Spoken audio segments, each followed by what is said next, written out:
Assalamualaikum sahabat giziku. Welcome back to my channel guys. Di video kali ini kita akan membahas tentang obesitas. Sebelum lanjut menonton video ini, jangan lupa di subscribe dulu. Terima kasih. Nah, teman-teman udah pada tahu belum kenapa obesitas ini bisa terjadi? Sekarang di Indonesia tidak hanya gizi kurang loh, tetapi juga banyak gizi lebih. Nah, untuk obesitas itu sendiri, untuk usia 18 tahun ke atas ditandai oleh indeks massa tubuh di atas 27,0 kg per meter kuadrat. Selain itu, obesitas juga bisa memicu berbagai penyakit tidak menular seperti gagal jantung, diabetes, hipertensi, dan masih banyak penyakit lain yang bisa disebabkan oleh obesitas ini.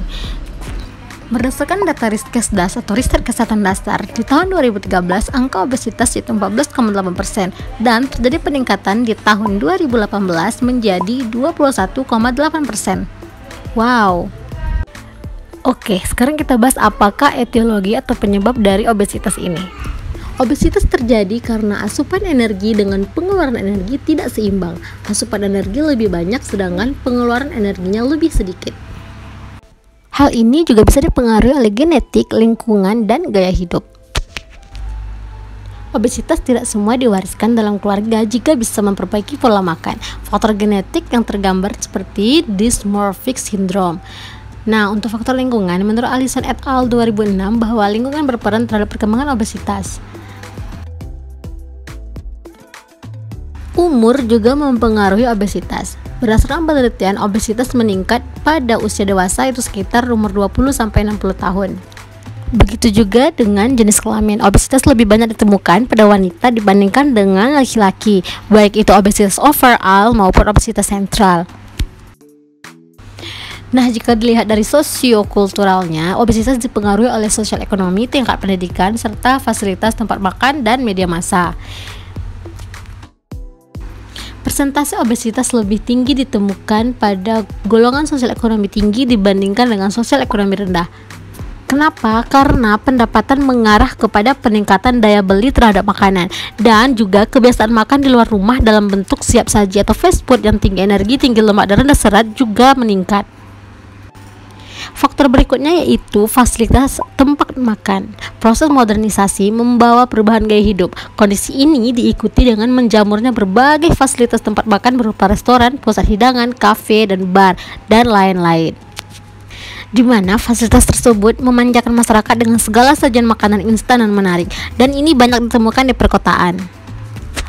Oke, faktor berikutnya yaitu sosial media. Tidak dapat dipungkiri, sosial media sangat berperan penting dalam menyebarkan informasi tentang berbagai macam makanan yang jika kita tidak bijak menggunakan sosial media, bisa-bisa kita akan memilih informasi yang salah mengenai makanan yang baik dan tidak baik untuk dikonsumsi. Jangan menelan mentah-mentah informasi yang diperoleh dari media sosial. Kalian bisa mengikuti media sosial yang diolah langsung oleh ahli gizi. Nah, pola perilaku ini menurut saya yang paling penting karena adanya transisi demografi yang membawa perubahan lifestyle pada masyarakat mengarah kepada western food, di mana mereka itu tinggi lemak jenuh, karbohidrat sederhana, dan rendah serat. Perubahan perilaku gaya hidup, terutama perilaku makan, juga dipicu oleh kesibukan kerja yang tinggi dan mendorong untuk membeli makanan siap saji. Pola perilaku berikutnya yaitu kurangnya aktivitas fisik. Hal ini dikarenakan dengan kemajuan bidang teknologi dan informasi yang memanjakan masyarakat dengan berbagai fasilitas yang dapat mengurangi aktivitas fisiknya dalam melaksanakan kegiatan. Salah satu contohnya seperti adanya berbagai fasilitas rumah tangga yang serba otomatis sehingga mengurangi gerak ibu rumah tangga dalam mengerjakan tugasnya sambil bermalas-malasan menonton TV ditemani dengan cemilan yang tinggi energi. Nah, itulah beberapa faktor yang dapat menyebabkan obesitas. Jadi, bagaimana pencegahannya? Begini caranya.